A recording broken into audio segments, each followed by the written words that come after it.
गिबियावनो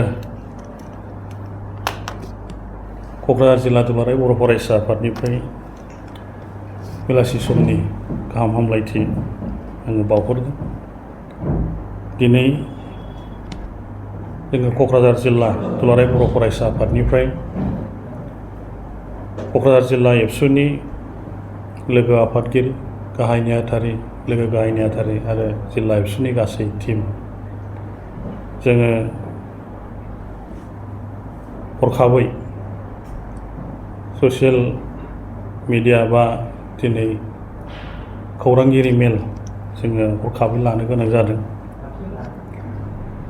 दिनै मिरु दुलाराय बर' फरायसा आफादनि बिथोन बायदियै मोनफ्रोमबो जिल्ला हेडक्वार्टाराव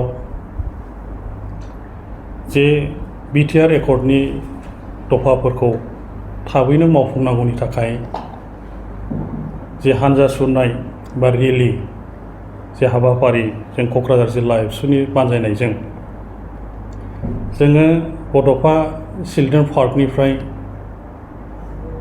जोङो दिनैनि रेलिखौ जोङो जागायदों आरो बे रेलिया मोजाङै मोजां जाफुंसारनाय नोंथांमोनहाबो दिनै जोंजों थाफानानै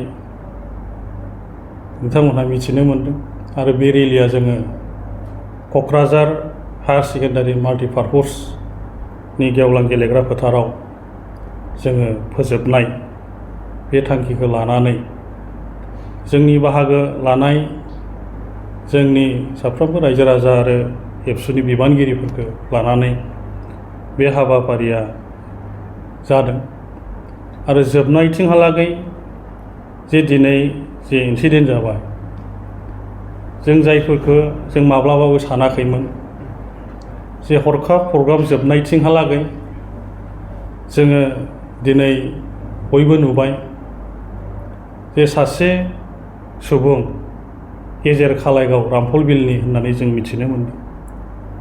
बिथाङा गावनि मोदोमाव जों हमनानै लादों बिथाङा हयत'बा बबेबा खनायाव थांनानै गावनि देहायाव पेट्रल लुनानै फिन आरो बे लांगोनायाव फैनानै फोथाराव फैनानै हरखाब बेवहाय अर सावनानै लानाय बे थासारिखौ जोङो नुदों आरो बेवहाय पुलिस प्रसासननिफ्रायबो मैखोमै दङमोन आरो बिथाङा सानजा फारसे जोबथारनोहालागै दङमोन, जोङो सोनाब फारसे जोङो दङमोन। दा बे हिसाबै जोङो जे बाथ्राखौ जोङो नुनानै जोंबो दुखु मोननाय फोरमायदों।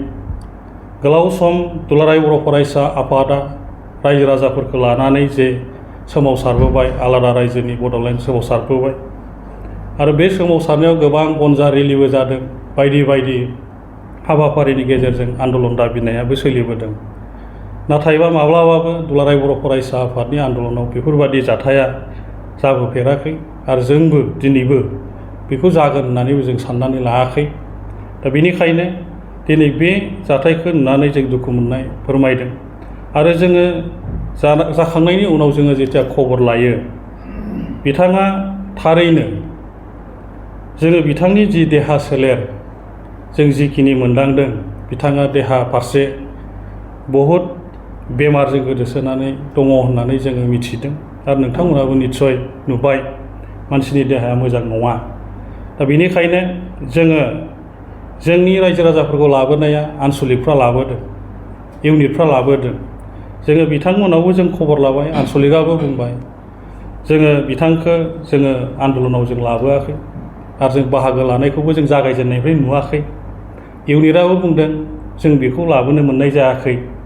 दा बे हिसाबै जोङो बिथांखौ जेथिया बिथांनि देहायाव अर खामनायखौ जों नुनानै दिनै थोंजोङै मेडिकेल कलेजाव लांनाय जाबाय क'क्राझाराव आरो बेवहाय लांखांनायनि उनाव जोंनि आनसलिकनि आफादगिरि रामफल बिल आनसलिकनि आफादगिरि जहर बिथांनि टिमा मेडिकेल कलेजाव जेथिया थाङो आरो बिथांनि न'खरजों जेथिया खबर होबाय, न'खरनि मानसिफ्रा मेडिकेल कलेजाव फैनानै फोरमायफैबाय।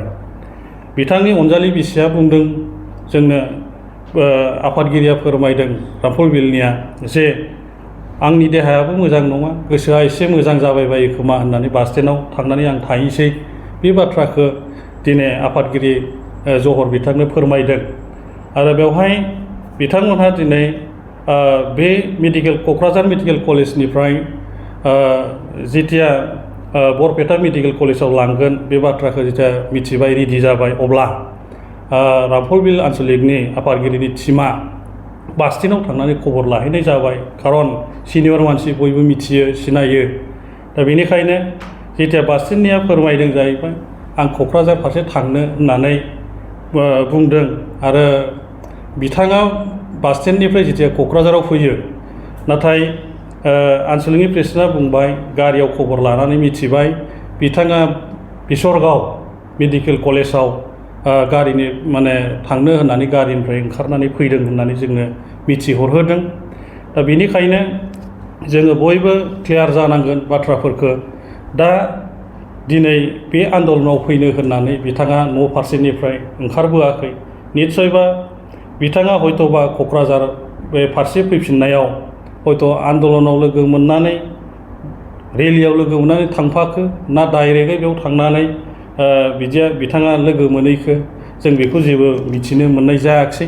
दा बेखायनो दिनै जोंनि जे रेलि हाबाफारि बियो जोबखाबायमोन। दा बे समाव बिथाङा जे दिनै बे थासारिखौ खालामबाय, दा बेनि थाखाय जोंबो बहुद सिन्था जादों। ना बिथाङा देहाया सोलिखायैखाय, ना सोरनिबा थुन जलायनायनि गेजेरजों बिथाङा हयत'बा देहाखौ नायनानै मानानै हयत'बा मा मेन्टेलिटिजों बेबादि खामानिखौ मावनो हाखो, बा सोरनिबा बेवहाय इंगित दं नामा, बे बाथ्राखौ जोङो बुजिनानै लानो हायाखै। दा बेखायनो जों आसा खालामदों बिथांनि जिउआ जाहाथे मोजाङै मोजां फैफिननो हायो। जों बेखौनो क'क्राझार जिल्ला एबसुनिफ्राय जोङो क्लियारै जिखिनि बाथ्राखौ जोङो मिथिदों, जोङो न'खरनिफ्राय जिखिनि बाथ्राफोरखौ दिनै मोनदांनो मोनबाय। दा बेखायनो जोङो क'क्राझार जिल्ला एबसुनिफ्राय दिनै जोङो रेलिनि गेजेरजों जि जाथाया जाबाय, बेखौनो जोङो साफ्रोमबो जोंनि रायजो राजाफोर फोरनिसिम जोङो क'क्राझार जिल्ला एबसुनिफ्राय जोङो बेखिनि बाथ्राखौ फोरमायदों। गोजोन्थों।